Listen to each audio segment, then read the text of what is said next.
No. Yeah. All right, here we go. It's episode 72. Actually, to answer your question, Harry, yes, I will fill you in after we're done taping.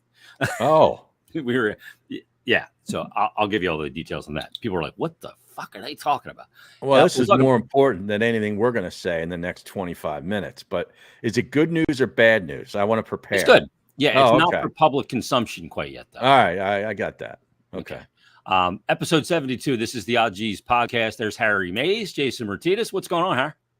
Not a whole hell of a lot, except the Phillies and the baseball season really heating up as we're in this, this period where we talked about it last week from that last preseason game, which I didn't even watch, till the first real game of football. It's a long wait, man. And I know college got started last weekend. It was, unceremonious. Notre Dame whipped up on Navy, and there was really not a whole heck of a lot of other stuff. But this Thursday night now, it starts Utah against Florida. There's a couple other good games over the weekend. LSU, Florida State, Clemson, Duke. There's a couple of good ones, but so this weekend, it just feels like it's been forever since we said, oh, yeah, football's back. They're back at training camp. Until now, it's been, like, oh, my God, I've watched like one awful preseason game.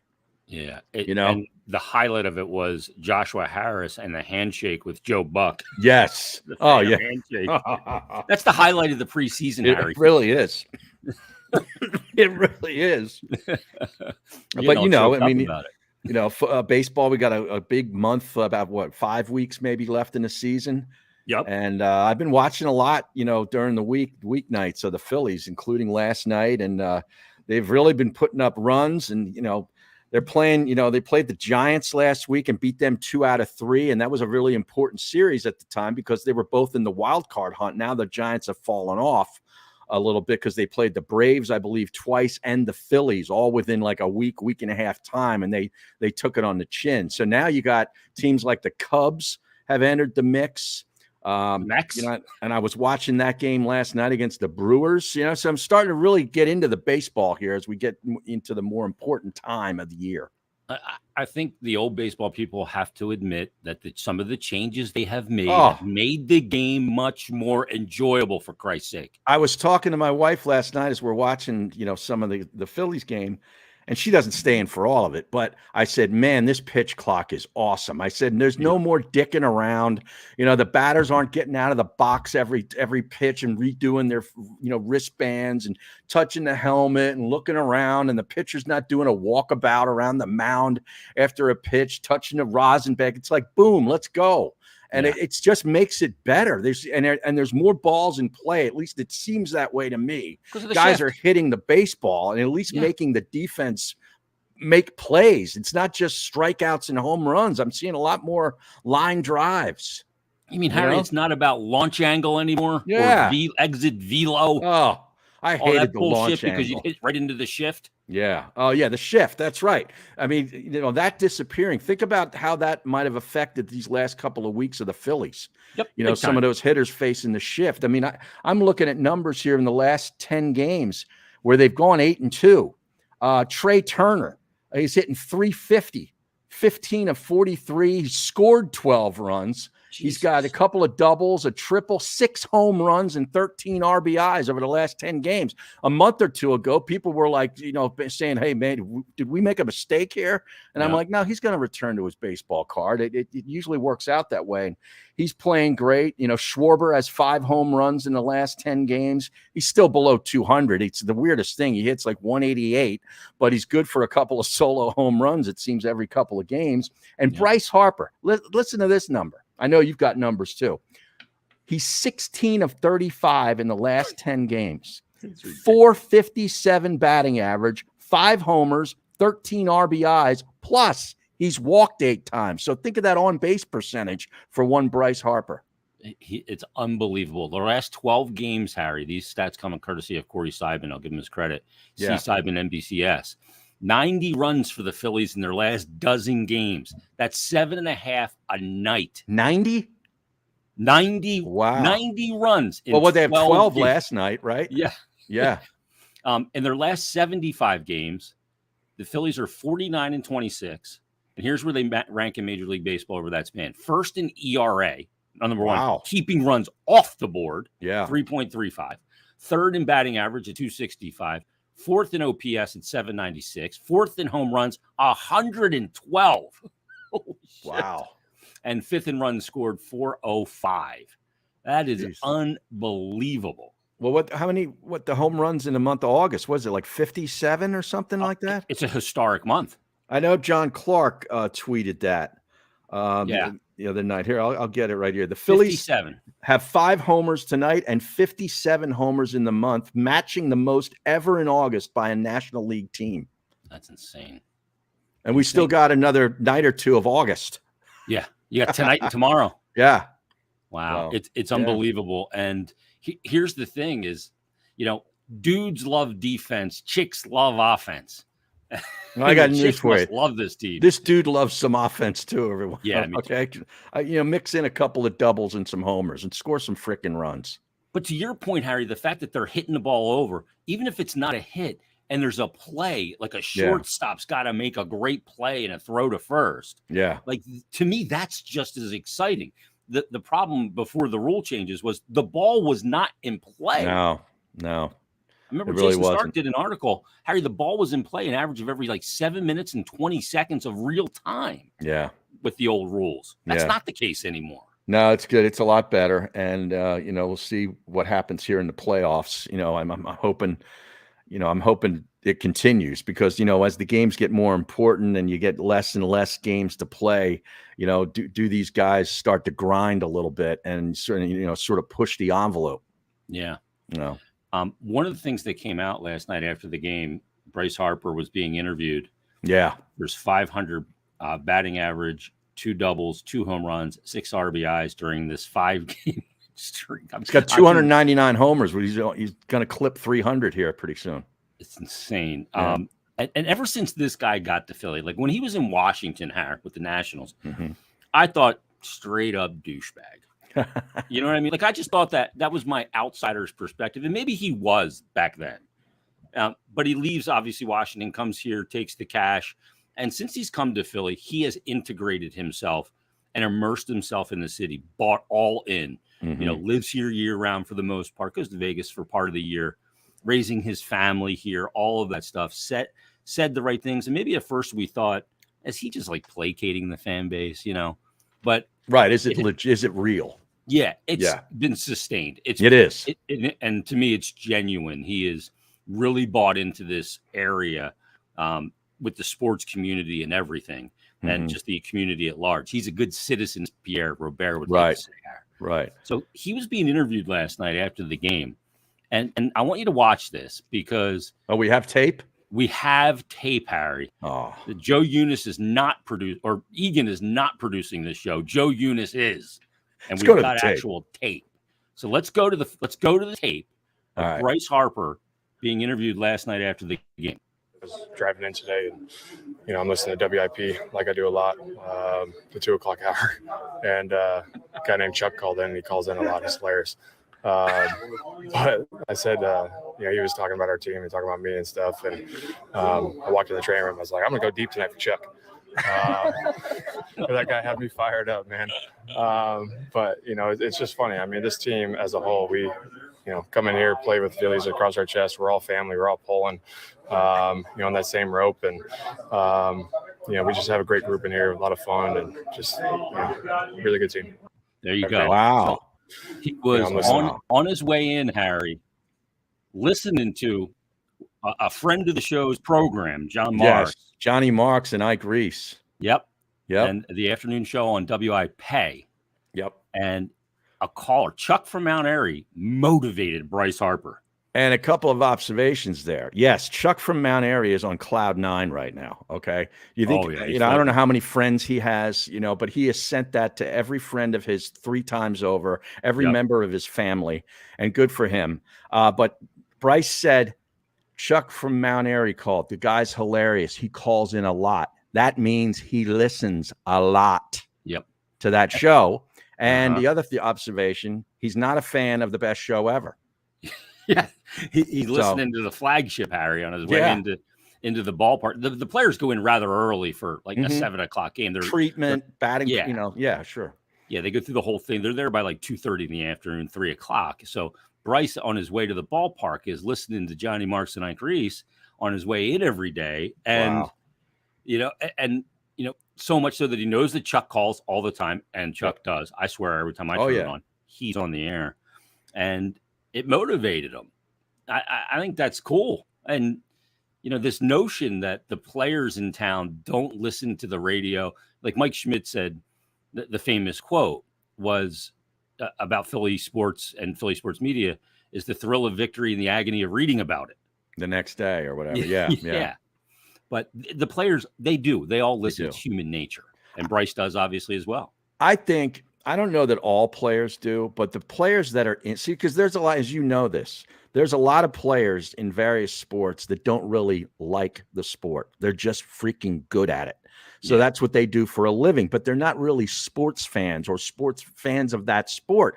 There's guys on the Eagles that aren't really big football fans. They're just 6'7" and, are 300 pounds and can play left tackle or right tackle. It doesn't mean they're soaking. I get Bryce Harper's a sports fan. Yeah. And I think there's a bunch of guys on this Phillies teams that are actual sports fans. So the guys that are pro athletes that are like that are listening to sports radio. Yeah. I don't know that the guys that don't really care one way or the other, they might be listening to music or something else. But the guys who are sports fans are listening. Yeah. I remember John Wellborn when he played for the Eagles. Yeah. I got to know him pretty well. He was dating a friend of mine, and he was not a sports fan at all. No. But you're right. He was 6'7". He was a monster. He was a road grader. And he knew that no matter what he did, he wasn't going to make that kind of coin. So I might as well take advantage of the God gift of size and skill that I have and capitalize. And that's what he did. Wasn't Todd Harriman similar to that? I don't know that he was the biggest fan of the game, was he?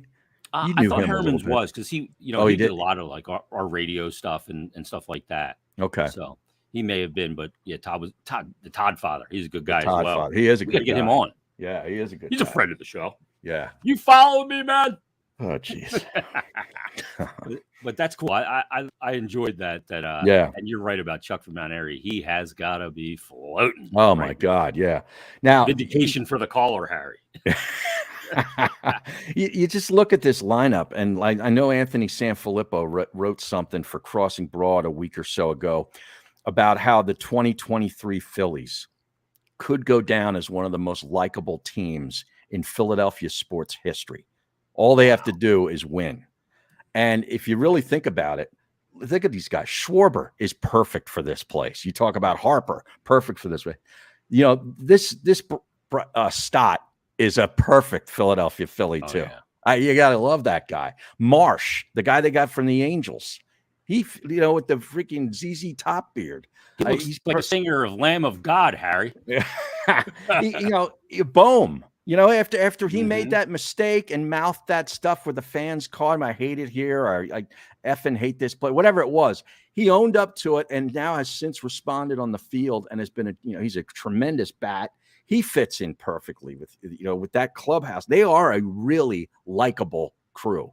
Yeah, they are. And Anthony Sanfilippo does a great job covering the Phillies as well. Great hockey writer. Yeah. And does a real good job covering baseball. I mean, you're like Schwarber is affiliated with Wawa. Like, what could be more likable than being affiliated with Wawa? Yeah. You know what I mean? Right. Schwarbomb. Right. And I kind of look at this team. I mean, I think they're more likable than the 2008 Phillies, even if they don't win. Okay, so the personalities, maybe in total, because you had one of the most beloved guys. It was almost kind of weird. The Utley love. I guess I love Chase Utley too. But you had Utley, you had Howard, you had Rollins. But Rollins would stick it in your eye every once in a while, and Ryan Howard had a an off and on relationship with the family. I thought he got way too much criticism. I thought Cole Hamels got, the whole soft thing with Cole Hamels was bullshit. Totally. So there was some antagonistic back and forth between some of the guys on that crew and the fan base. I don't really get a lot. Castellanos last year, but not this year. People are in and out with Nola, and rightly so, because, sometimes he just looks like he's, throwing meatballs up there. And then other nights he'll give you 7 strong and, 10 strikeouts. So, but by and large, I think there's just a more of a likability with this squad. Yeah. Am I off there? I don't think you are, Harry. The 08 crew was likable because they all came up. They were drafted and developed. Right, a lot of them basically. Yeah. You had the Rule 5 guys and Victorino. And, and you had Chooch behind the plate, very likable. Chooch. But even Victorino, Charlie. got some guff. I mean, sometimes not running stuff out, doing bonehead plays that he would pull off every once in a while. And he got a lot of grief. Yeah. Placido Polanco. Oh, jeez. Yes. Yes. But you had Charlie too. Charlie was part of that. We should skip. Well, before he became lovable to the fan, but at first I think a lot of them thought he was dumb. No, well, Eskin led that charge. Well, yeah, basically, yeah. I mean, saying he was basically Andy Griffith or whatever, right? Like a hayseed. Yeah, doesn't know how to double switch and all that stuff. But that team was likable. Was that team more likable though than the '93 team? And then we're going back for some people. Yeah, well, that team had a lot of irascible nature to them with the media too, and therefore through the fan base. There was a lot of guys that kind of were jerks. But that was a one and done kind of thing too. For that next year, they actually didn't even play the World Series. They shortened that season because of the lockout. But I mean, you had Kruk obviously, right? And Kruk wasn't lovable. Kruk back then, no. Okay, I mean, I know he is now. Hollins was kind of a jerk. Yeah. Very intense Dykstra. Yeah. Right. Jeez, we could go on and on about him. Yeah. And yet Dutch, Dutch kind of, he held it all together. Yeah. It's Schilling. Yeah. Who's a bit polarizing now. Yep. Yeah. Very polarizing now. But even back then, I know Mikey Miss had a relationship with him when he was playing for the Phillies, but I don't think the fan base felt like they had a relationship with him. One of the great quotes of all time was what Ed Wade said about Schilling the one year. What's that? He said, once every 5 days, he's a horse. The other days, he's a horse's ass. He's a horse's ass. Yeah. That's a great quote. Yeah. I mean, Schill was always outspoken. Yeah. No matter what. And I mean, that team, they get to the World Series. They end up losing, obviously, on the Joe Carter home run. But in other sports like likable, you look at the Eagles team that won the Super Bowl, obviously, Kelsey and Foles and that whole group, LeGarrette Blount and Jay Ajayi and all of those guys. That's a likable team, but does that surpass this one? I think we'll have to wait to determine that based on what this team does and what they do when the lights are the brightest. Right. So, but they are likable. And I got to tell you, this Bryce Harper, he's something, man. He is.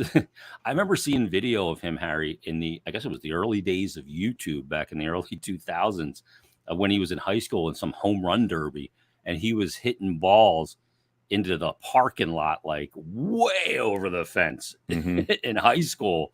I remember he was like the next one, right? Of the elite generational type talent players. And I mean, it's going to be tough because you got the Braves obviously in the division, and everything's going to have to go through Atlanta. But Dodgers are good. Yeah, boy, they are fun though. We'll see where they go in the playoff. I tell you, this Wheeler too. Oh yeah, unbelievable. That was a great pickup. It really was. Signing. Yep. Yeah, it's a fun team for sure. And I mean, the guy they got at the deadline has done a nice job. Yeah. Lorenzen. Yeah. He's become a little bit of a story as well. Mm-hmm. These guys just riding it right now, man. I think in baseball, when you get on that heater and you get on the wave, it can just keep building and building and building. Hopefully they can ride it, and obviously into September and then October, and we'll have a red October once again. But it's fun. It continues. It is fun. You got Kimbrel, coming in. He's kind of had he had a couple of down years after having a really good career, and they've struck gold thus far with him. Yeah, Kimbrel's been kind of rejuvenated, right? Yeah. I still can't get over that weird thing he does in between pitches. That it's just bizarro. I'm telling you. Should I expect to get an apology from Mikey Miss at any point for all the times that he told me my rule changes to baseball with the shift were stupid and it wouldn't change anything? No. Should I wait on that apology, Harry? Yeah, don't hold your breath. All right, that's all I can say. We got some activity here in the chat. Kevin Bloomfield, obviously a big time gambler, says take the Phillies solo over every game, baby. Wow. How about that? Right now, I mean, that's something you can ride. I wonder, Vegas is probably reacting though, and setting some large numbers for sure. Yeah, I haven't looked into that. Joey B trying to get to me through golf. Zach Johnson is a puppet of the PGA and NBC with leaving off Keegan Bradley. Now that confuses me because Keegan Bradley is not a live player. So I don't know what the puppet of the PGA has to do with that. I think he left Keegan Bradley off, who I thought deserved to be a captain's pick. Mm-hmm. But I don't think Keegan Bradley meshes and gets along well with all those other guys down in Jupiter. He's kind of an outcast. And I think that was part of the whole thing. Who are they going to pair Keegan with? Because he was back in 2012 and 2014. I think he played with Phil Mickelson, and they were a pretty good duo together. He's got a above 500 record in the Ryder Cup, if I remember, Keegan Bradley. And I thought he deserved to be a pick. But I think it's about the other guys don't really, they're not big Keegan fans of hanging out. Mesh well with others. Yeah. He's not a good guy in the room. I don't know. Got to be good in the room, Harry. That's right. Keegan Bradley. Yeah. He get his ass kicked in the room. Yeah. That's classic. Yeah. When is the Ryder Cup, Harry? It's in about a month. Okay. Yeah, end of September. Preparations are underway. Oh, yeah. They just announced the captain's picks yesterday for the Americans. And then this Monday, I believe, the European team has to name their captain's picks. Okay. And then both squads will be set. Yeah. Are you getting to the point of, your depression setting in as we only have 2 days today and tomorrow of August left? I know you love football season, but yeah, you love the summer as well, Harry. You never wish the summer away like I do. No, I don't wish it away. I don't like it as much as I used to, but the fall is my favorite time of year for both playing golf and watching football. So yeah, the sports love the just fall. Cranks. Like starting this weekend with the college. We even have a Sunday college game this week. Mm-hmm. And then the first full Saturday, Labor Day weekend. Yep. You got all those games, so much to gamble on. Penn State, West Virginia this weekend. Yeah, that's a renewed rivalry. Once again, Harry, they used to play all the time back in the 80s, like when Penn State always played Pitt. Yep. I think it's the national night game. Was that on ABC, Fox? I think. Is it Fox? I thought the Big Ten. Did they go to Fox? I can't keep track. Yeah. But anyway, it's a big national game. Penn State, West Virginia. And, the old days of Penn State Pitt and Alex Van Pelt. That was a great rivalry, man. I mean, I still wish that they'd play some of those teams. I know with the conference stuff now they can't, but. Is Dave Wannstedt still coaching the Pitt Panthers, Harry? No, he's not. Remember Dave Wannstedt? Yeah. Did you see that our old friend Doug P is back in the news with Jacksonville for something he had to do? Yeah, I did see that. Because cut day was the other day and throughout the NFL. So there was a lot of bad news had to be delivered. And I guess Dougie P had to cut his son. Yes. Who's a tight end, I think, like a reserve tight end. Mm-hmm. Yeah. Probably plays a lot of special teams and stuff like that. He's bounced around the league on practice squads and so forth. I think he played at the same college as his dad, Louisiana Monroe. Oh, okay. Yeah. His name is Josh. And Josh Peterson. Yeah, he had to cut his own son from the Jacksonville Jaguars. First of all, if you're a pro athlete, would you want to play for a team where your dad is the head coach?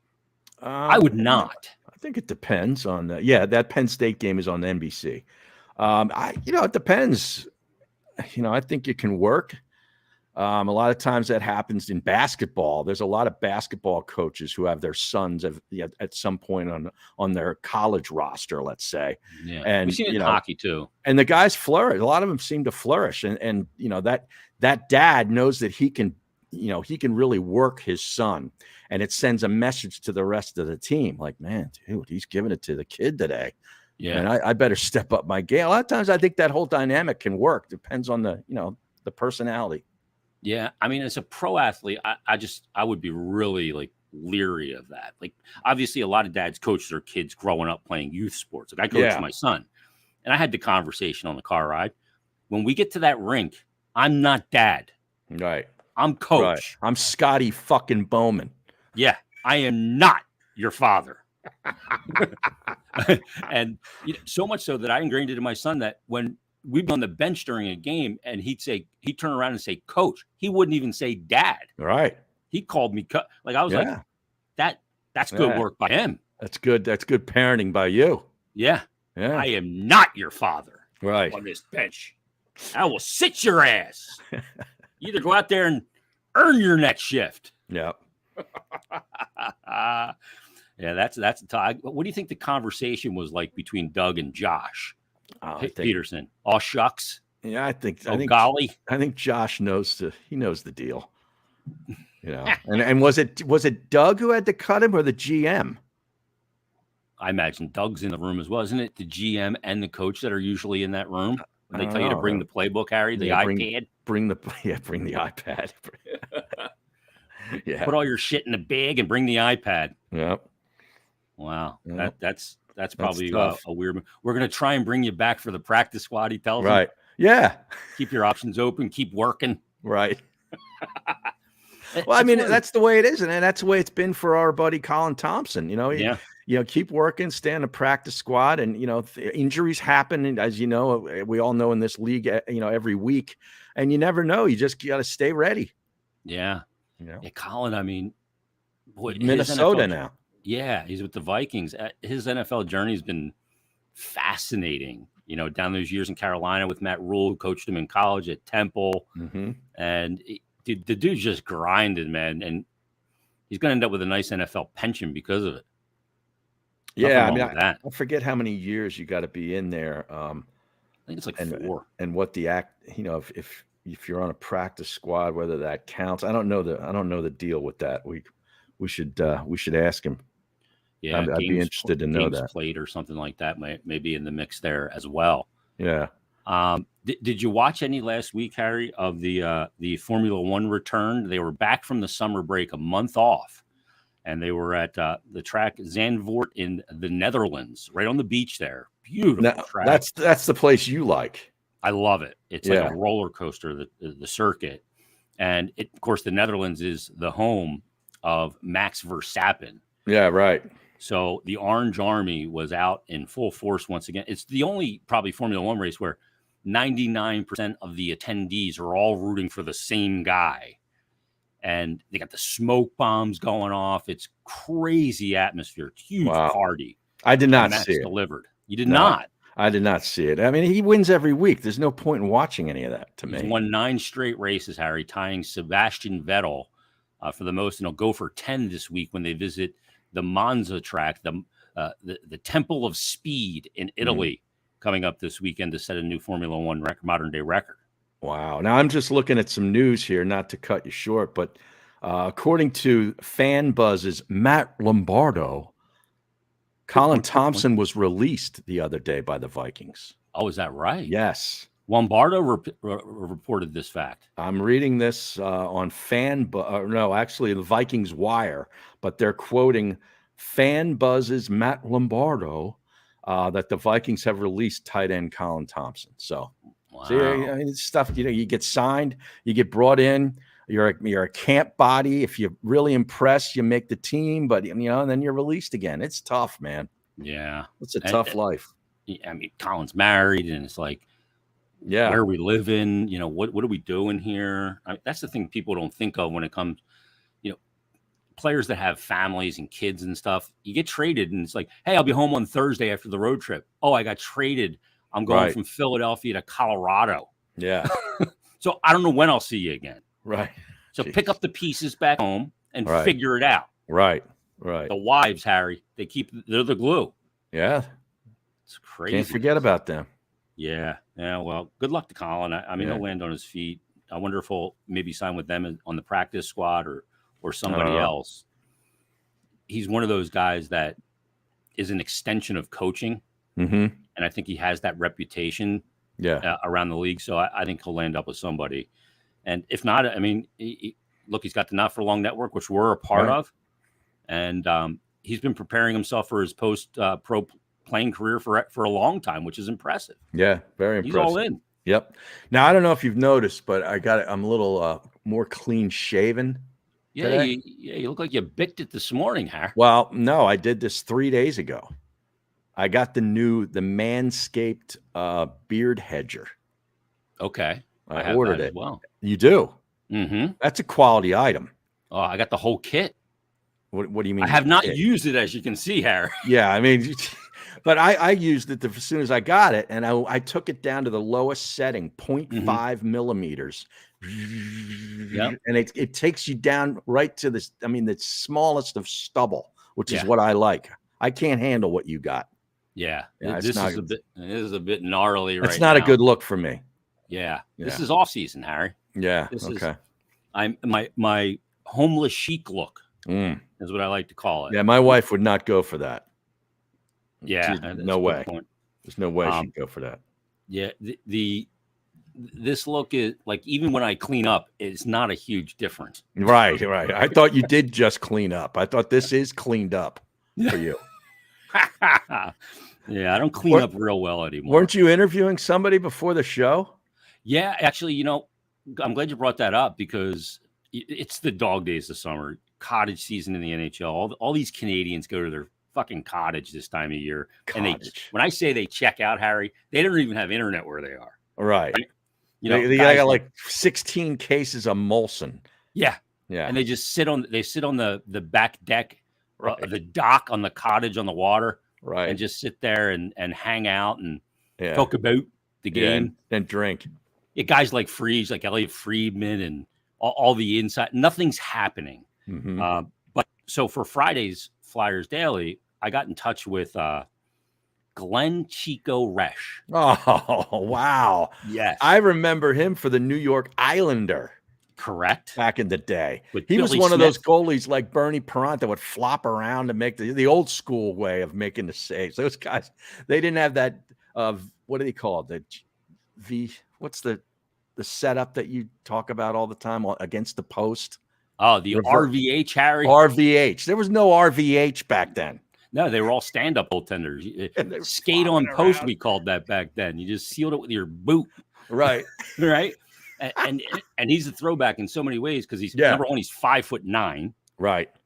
And if you're 5'9" now, you ain't making it to the NHL. No.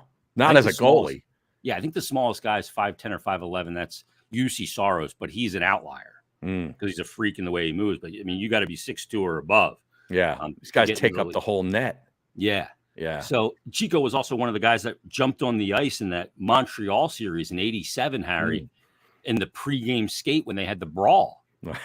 He was out there trying to break that up. Is that right? When Dave Brown came out in the flip-flops, with the habitant from the room, he came out of the room in the flip-flops. Boxcar Eddie Hospodar. Oh, wow. I love Boxcar. Oh, but I was talking to Chico. He's back in Minnesota for the summer. He's been in broadcasting forever.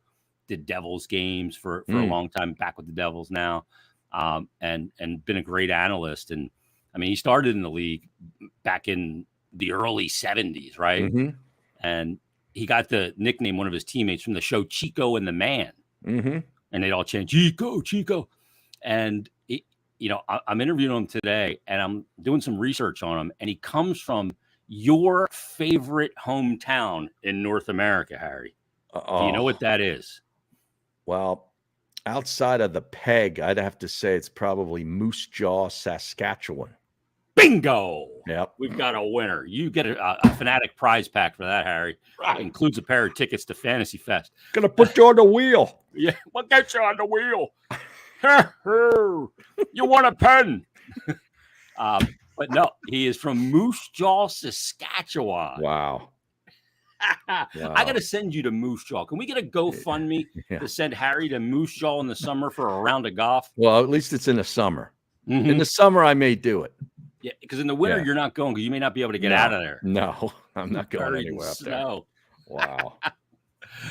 Joey B says, Harry looks like he's going to a Dave Matthews concert in '96. The ladies like the clean look. I wouldn't be wearing a fleece and a golf hat to go see Dave Matthews. Why is that? Because, Would you be like ants marching, Har? yeah, I saw him back in 95 or 96. He was great. Yeah, I thought I saw him Great. as well, and he rocked out live. Yeah, he did. His band He was wakes up in the morning. tremendous. Yeah. Yeah. I think- always thought he would end up being one of those cheesy guys, but he hasn't become. No. He's got his own channel on Sirius XM. Yeah. Yeah. He looks like he hits the booze pretty hard too. Yeah, I think he does. You know, speaking of that night, I think that was a mescaline night. Is that right? Yeah. Wow. Yeah. I How'd remember. that treat you? Oh, it was interesting. Dave Matthews had two heads. Oh, man.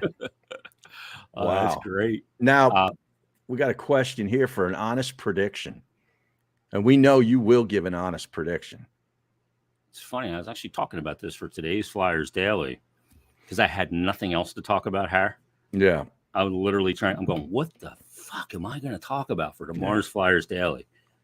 So I had the conversation, albeit with myself, Har, Yeah. about expectations going into this Flyer season. Hmm. And I'm going to ask you the question that I asked the Flyers Daily audience. What does progress look like Wow. for the Flyers? I mean, 610-6-3. What's the question? Yeah. That's a great one. Yeah. Like, what is progress only quantified in record? In sports, look, that's what matters ultimately, right?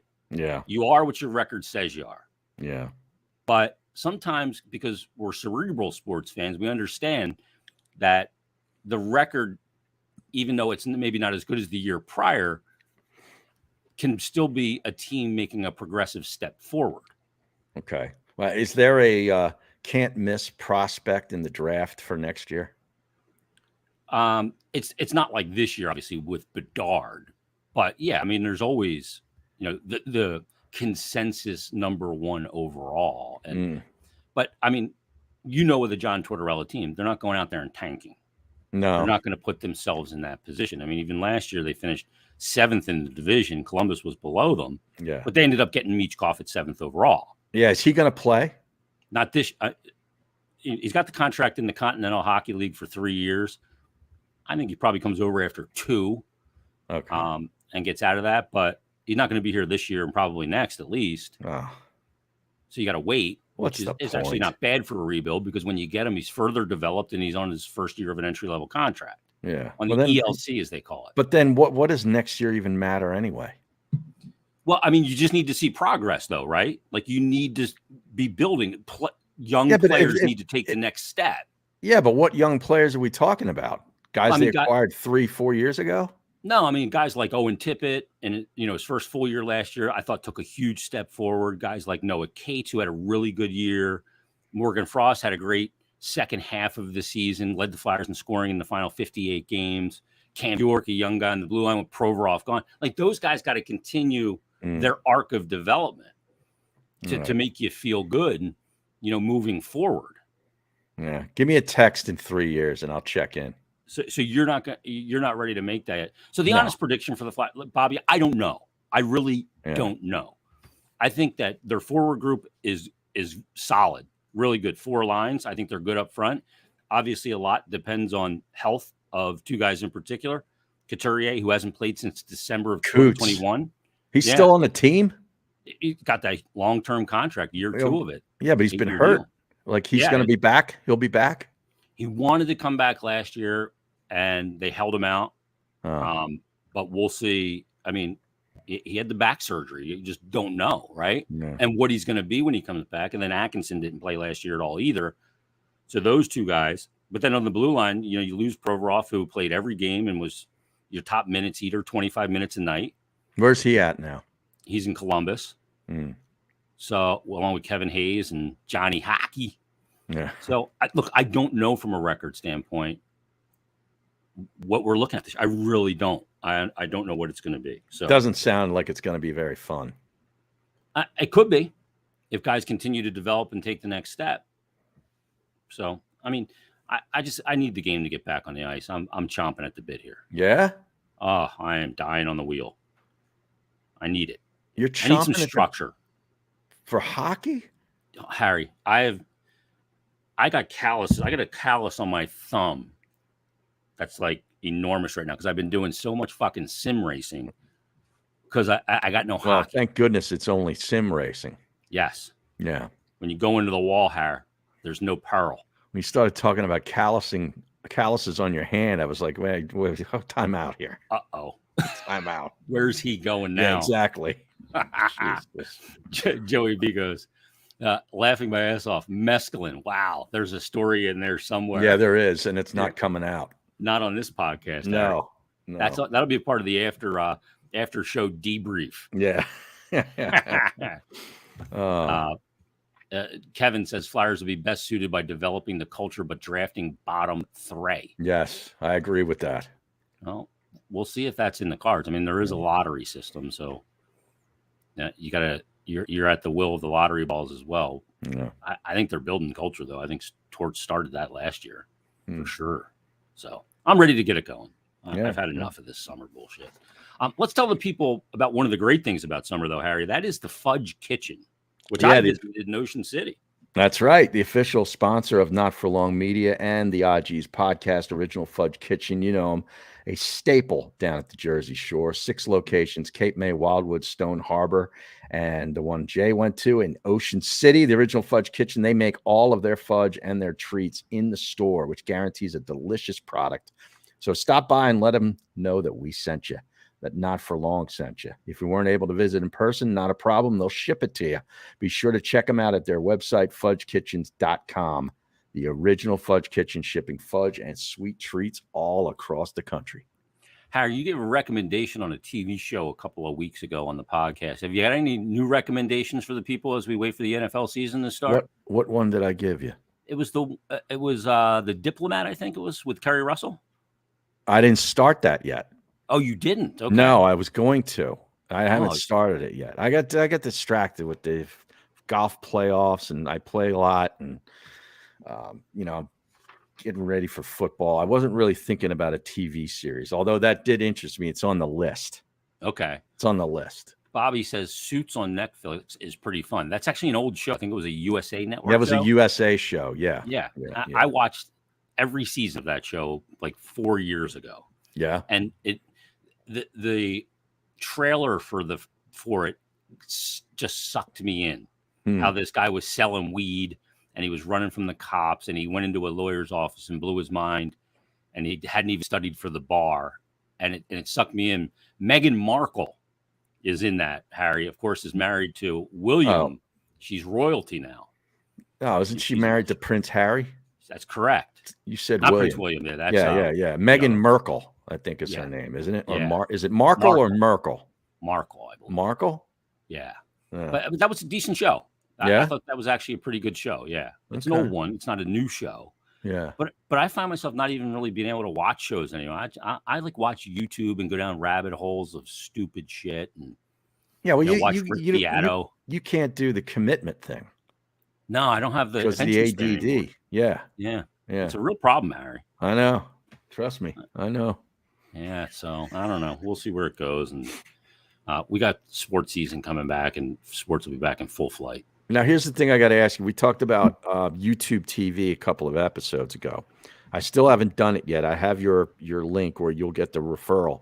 But nice. How do you break up with the cable company? Easy. Like, call them. Say, I still need to have the internet. Cancel everything else.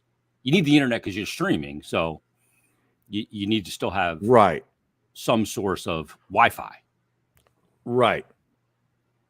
But you just say, just cancel the TV and keep me with the internet, and we're good. Do they try to talk you back? Nobody tried to talk me into anything because I did it online. Oh, you did? Yeah, I did it right on the website. Yeah, I don't even have to deal with people. That's one of the good things, Harry, about this online thing that we're experiencing. This boom of the online thing, which happened very long ago. But you don't have to talk to anybody anymore. Yeah, I guess you're right. It's brilliant. Yeah. And that's one of the great things. So I go on the Comcast website and I can do it all there. Yeah. Xfinity.com, Harry. Wow. Yeah. All right. I mean, imagine back in the day, Harry, when you break that young Philly's heart, you just do it online. Break up your girlfriend. Break online up via text. Yeah. you just send her a text. Yeah. I've had enough. I'm moving on. And then what you do is you silence her notifications. Uh-huh. Would that have been your move back in the day, Harry? No. No? You're a face-to-face? I was always a face-to-face guy. Did you have any of those dreaded breakups where it turns into like this marathon conversation and you end up walking out going, yep, didn't get it done today. Still with her. I don't recall that happening. No? No. You're pretty cut and dry. And I got dusted like that too. So yeah, we all it happens. That. Yeah. Some young Philly break your heart, Harry? That's yes. A line from Dumb and Dumber. Young Philly break your heart, Harry? I can tell right now, for anybody watching, Harry is done. He is out of gas for this episode. I'm done. I can see it. Already moved on. Yeah, he's ready to break up with this episode 72. No, I want to hear. Right I want to get off the show so we can hear about the news that we can't go public with. Yes. Yeah. Brian says, welcome to 2023, Harry. They have electric boxes to heat up frozen pizza, too. Oh, yeah. Thank you. Appreciate it. Classic. Pop an Adderall. No, that's you. If I popped an Adderall, I'd have to get it from you. That's exactly right. Then I'd be considered in violation of my prescriptive code. Is that right? Yeah. 30 milligram XR right in the system now, Harry. 30 milligrams? 30 milligram XR. That's extended release for those that don't know the medical parlance. That seems like a lot. You've seen my ADD up close and personal, Harry. Is that a lot? Yeah, because I take certain medications and they're only like 5-10 milligrams. Well, it depends on, like 5 or 10. I mean, like an Ambien can be at a half a milligram, 0.5. Yeah. Oh, wow. That depends on the medication. Well, that puts you to sleep. Oh, you're right. The Ambien. Right out. Yeah. I remember when I was working at WIP, this is probably like 2010. I was doing some night shows and my older daughter was a nightmare to get to sleep. So I was on like the air till like midnight and I got home at like 1 a.m. one night. And I get home at 1 a.m. and the baby starts crying and just starting to get up. I go, don't worry about it. I got it. I just got home. I'll get her up. I'll change her diaper. I'll feed her, burp her, get her back to bed. So she's like, all right, she goes back to bed. So I had already popped my Ambien from when I got home. Because when you get done off the air, you got to decompress. Yeah. So I popped the Ambien and I changed my daughter. I get the bottle, I do the burping, and I got her on my chest. And I'm on that sliding recliner that you have with kids. And I'm just kind of rocking back and forth with my feet up on the thing. And Ambien is one of those things where you have no choice. You're going out. And my wife comes in about 5:30 in the morning and goes, what are you doing? I wake up, I'm like, I downloaded the hard drive. I had no idea where I was. Baby's still on my chest. Passed right out. But that's probably the best night's sleep she had. Wow. She was a bit colicky. Jesus. So. Wow. Now, Trevor from the 203 says 30 milligrams XL. He was on that in middle school and high school. So he's probably up to about, what do you think, 100 milligrams now? Nah, they won't go that much. They won't? No. XL, I think he means XR. That's extended release. Oh, okay. And what's this here? A gym buddy? Was that a guy you just like work out with? Yeah, that's one of those guys that always at the gym wants to work out with you. Yeah. And you do not like working out with him. He's got bad form or he's just a douche to hang out with. Well, I just want to work out on my own. He took him, he told him to beat it, but the guy won't stop bothering him. He muted his notification, so he took your advice. Yeah. See, that's the move. Maybe you got to go to a different gym. Oh, see, that's not. I don't know. I don't do the gym. You can't lift out and go to a new gym. I mean, that's falling in it. Yeah, you can't do that. Why?